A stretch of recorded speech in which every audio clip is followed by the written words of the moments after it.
it's Molly and Shasta from Homeschooling Shenanigans. And today we are going to share something about the ocean layers. We've been doing a lot of learning about the ocean, and we've learned about the different layers of the ocean and what kind of animals live there. Live in each layer. So Molly wrote down some facts that she wants to share with you, and we also did a craft. We did this awesome craft that we want to share with you, where we represented all the different layers of the ocean and the animal species that are found at each layer. And Molly's going to talk about all of these animals because they are so cool. And there might be even ones that aren't located in these because I didn't have enough room. Yeah, exactly. Okay, so let's talk about the first layer, which is the bottom of the ocean, right? The trenches. Okay, so the trenches is the deepest part of the ocean. There's no light. The water is cold. And no plants can live there. Yeah, because it's so dark and so cold. And actually, not very many animals can actually live down there because there's not enough food and light. And so we found four types of animals that live in the trenches. And so the trenches, the deepest part of the ocean is over by Japan. And, really, we haven't really explored this part very much. Hey, Malls? Uh-huh. Okay, so let's talk about the first animal in our discovery. And what's this called? A giant tube worm. Tube worm, yeah. It looks like a plant, but it isn't. Yes. And it lives by the black smoker, which is a toxic soup vent. Yeah. And they don't have mouths. Yeah. They don't have... They look like a plant, but they're called a giant tube worm. Mm-hmm. And they can grow up to 8 feet long, and they live off the bacteria that live inside them. So they don't really eat. They don't really have a stomach. They don't eat. Yeah. So then we're going to talk about, what's this, Molly? A starfishy. Yeah. And tell us some facts about the starfish. A starfish, it is not a fish. It's basically a sea star. Yeah. So they want to actually change the name because they think that this is they're from the same family as a sea urchin. Yes, sea urchins. Mm-hmm. And they pump water through themselves. Yes. And so when they do that, when they suck it in and pump it out, they actually catch little organisms, and that's how they eat. Yeah. Okay. So let's show them this one because we actually have a picture of that one, which is this guy. A forearm. No, this is a cusk eel. This is a cusk eel, and they're known really as the grumpy fish of the of the ocean, and they're a fish, but they actually look like an eel. And they actually lay eggs like a fish. Well, they are a fish. Yeah, they are. But they have this really grumpy face smile if you Google them. So that was our best interpretation. Yes. Some of them don't have the grumpy face. Some of them don't. Okay. This is just the interpretation. Okay, so let's go to the next zone. So the next zone is right here. The abyss zone. And the abyss zone, let's talk about that.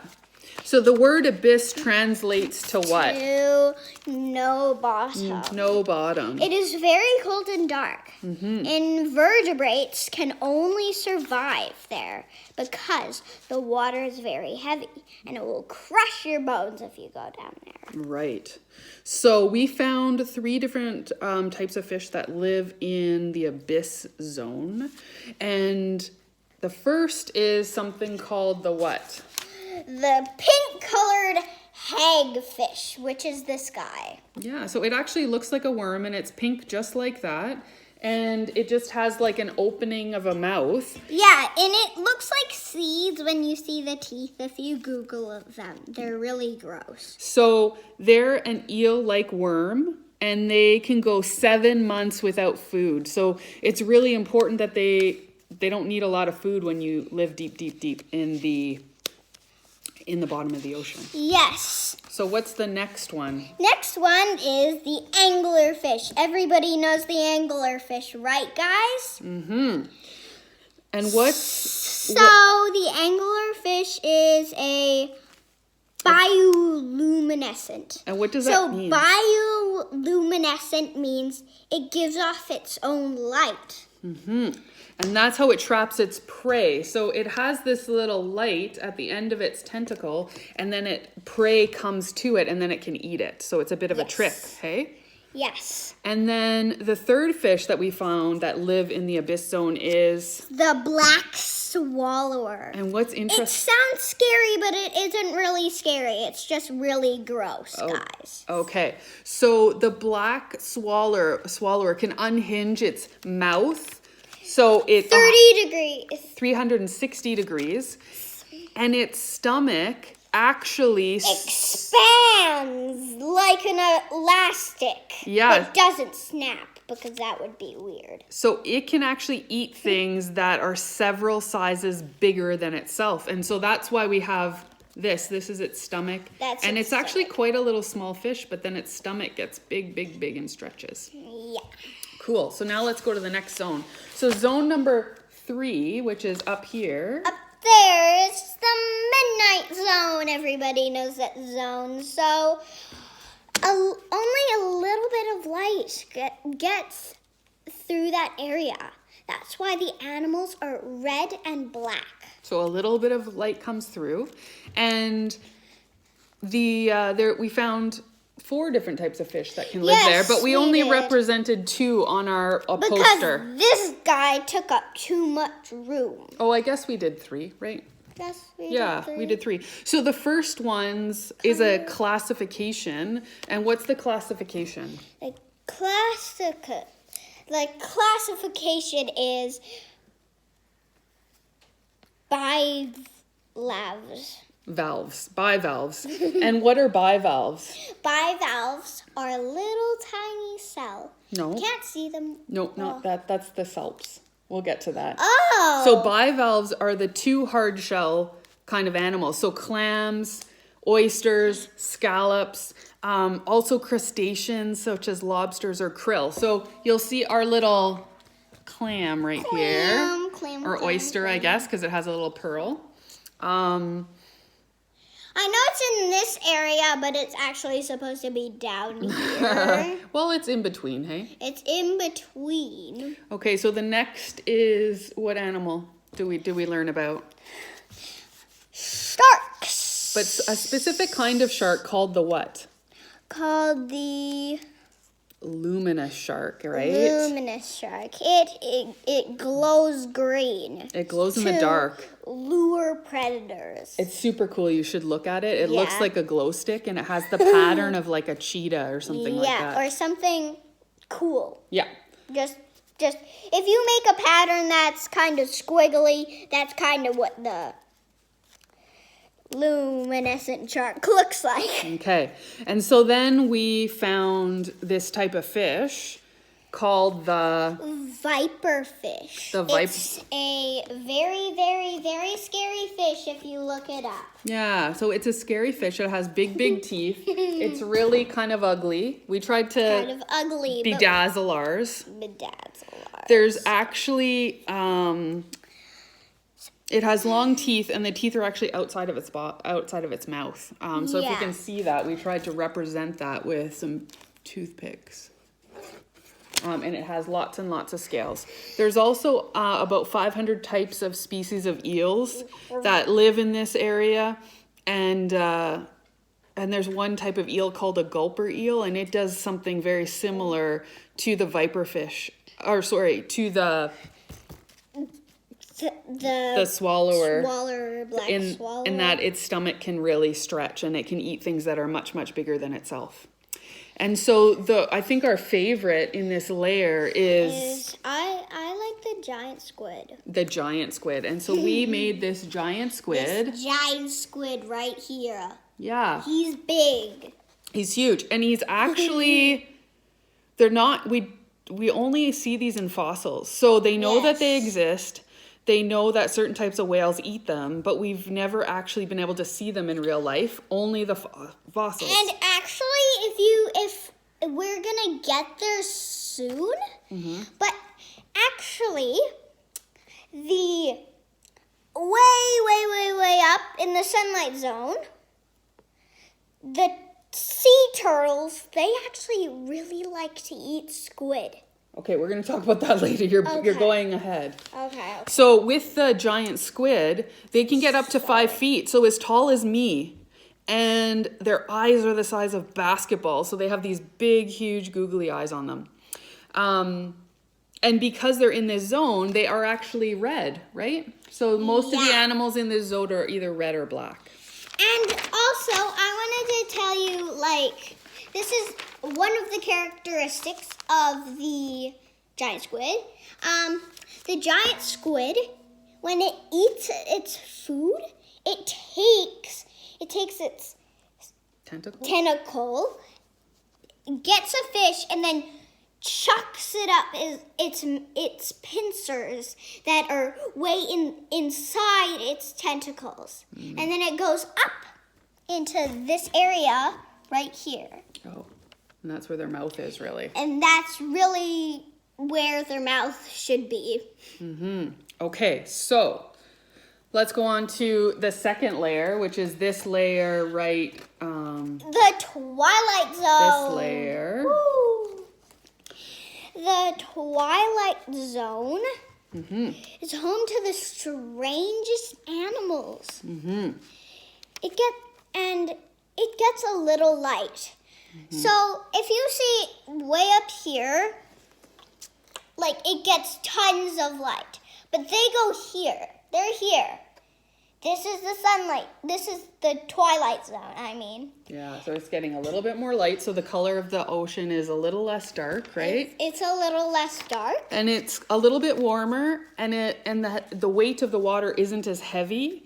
So the animals can have a little bit more structure. So what's really interesting about this zone is that we don't know a lot about it, but it helps to protect the world against global warming, because what ends up happening is the animals that live down here, they go up to feed in the nighttime, and they capture carbon dioxide and they bring it down into the depths of the ocean, and they release that carbon dioxide, and that carbon dioxide can sit in the depths of the ocean for thousands of years. So it helps to take that out of the air, which is super, super fascinating, right? So the animals are transporters of carbon dioxide. Yeah. Which is what we breathe out. Yeah. And plants and trees, yeah, they breathe in carbon dioxide. And they breathe out what? Oxygen. Yeah, and that's what we breathe in, right? So we have to work together. So we found 3 really interesting animals in this area. And the first one is... The first one is rainbow jellyfish. You can see it like way right here. And what we used for it, if you want to know, we used dried up hot glue. And that's what made it kind of see-through. So we could show you.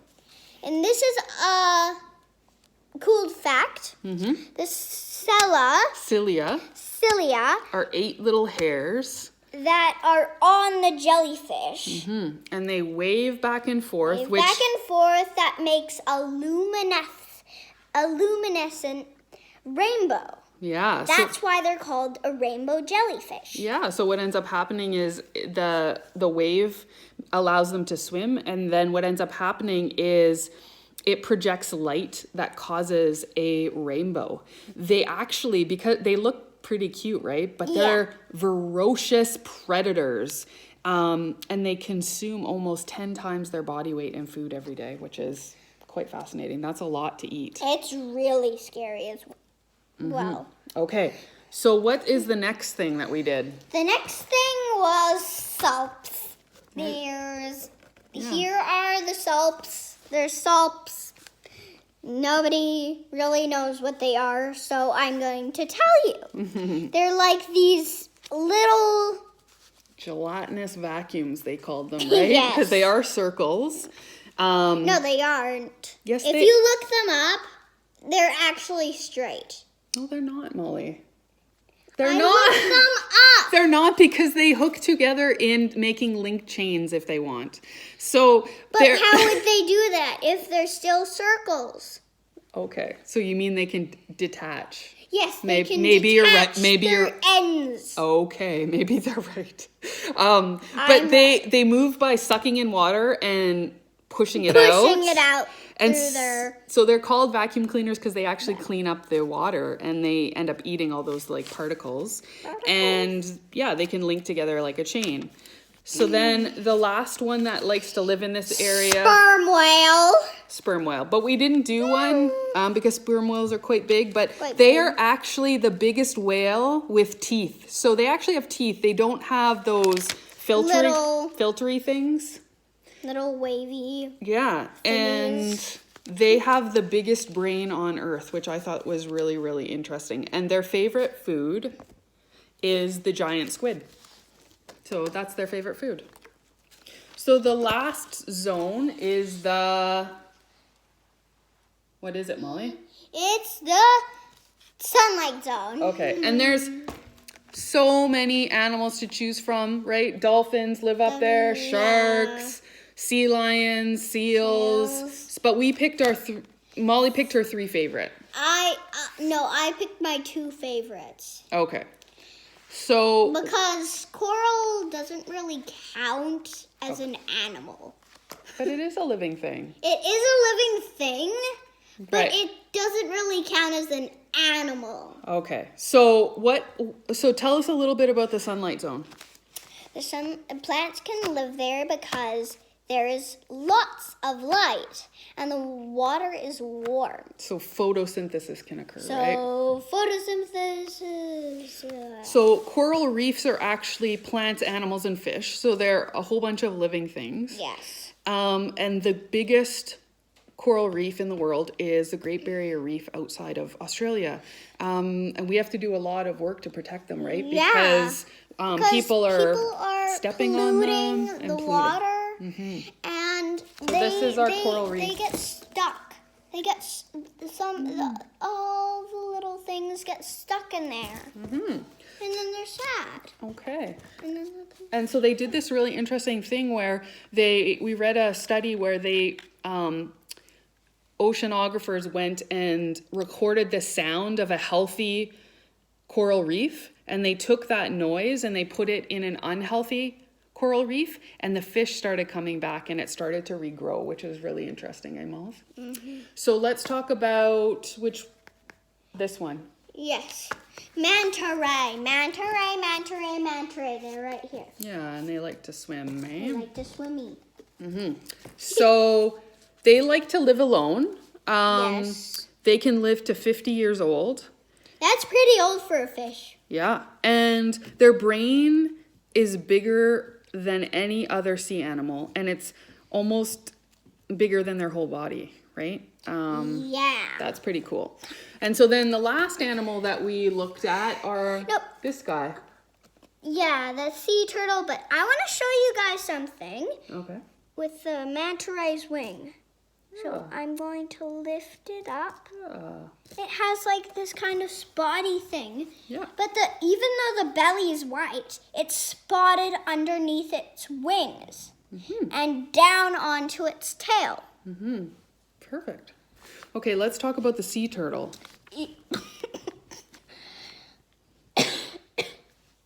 So they're considered the ocean lawnmower because they go and eat all the plants and stuff, trim things down. They can live up to 100 years old. Yeah. And they love to eat jellyfish. Yeah. And they can hold their breath for 5 hours, which is almost like a whole school day, which is crazy. Yes. Okay. So those are our facts that we have. We'll let you take a look at this. If you want to make one at home, we just use paper and a ton of things. We put it on a canvas. We're going to hang it on our wall. So the next thing we're gonna do is make a blobfish. I'm gonna make a blobfish, which is also, so the interesting thing about a blobfish is because it lives in one of those deep layers where the water is really heavy. Really heavy. It doesn't actually have scales or bones or muscles. And so when it's deep, deep down in the water, it looks normal, right? But when we take it out, it blobs. So Google it because it's super funny looking, has this big nose. But our blobfish is going to also act as a stress ball. So you can use it as a stress ball. So super easy to use. We need a big mixing bowl. We need some food coloring. So Molly, while I'm telling them, you pick your color. Okay. You need some just cheap conditioner. I made sure that it was white in color. And I also tried to pick something that the kids would like the smell of. So I got a coconut and I got a orange smell because I thought, you know, then you can get the benefits of it having a bit of a scent. And then cornstarch. So I just picked up some cornstarch. And basically what you do is you just mix the cornstarch with the conditioner to the consistency that you want, and it will be a really flexible stress ball. So Molly, what color are you gonna do? Blue.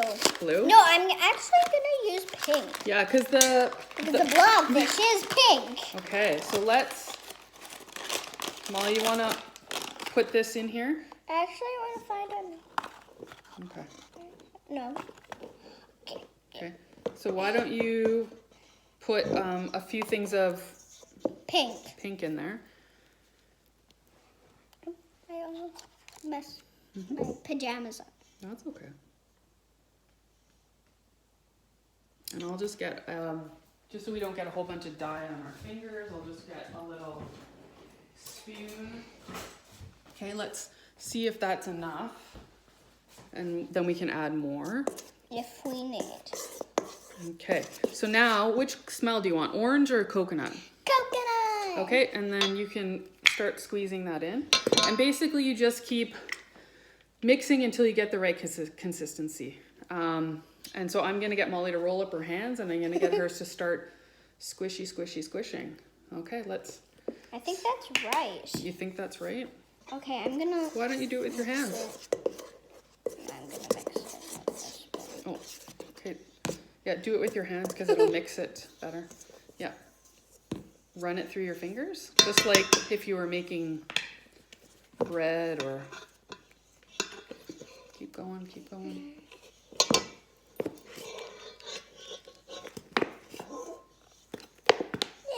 I just got some hands. Are you being like your mother and not wanting to get dirty? Do you want me to help you? Yes. Okay. It's kind of gross. It's kind of gross. Oh, it does feel really strange. Cornstarch in itself feels really weird. It's okay. Get this off. Okay, just keep your hands over the bowl. Mommy's doing it for me. Because I'm grossed out. We're just gonna keep mixing and our pink food coloring really didn't make much of a difference, to be honest. I'm gonna put more in. I think we need more conditioner in there. Okay. I need to get this off. Molly, What? just wait until we're finished. We're trying to do a video, right? Right. You're pulling your mother. Okay, give me your other finger so I can get some more of that conditioner off. Okay, and what we'll do is we will continue doing this and we'll show you what the end result is. Okay, we'll be back soon.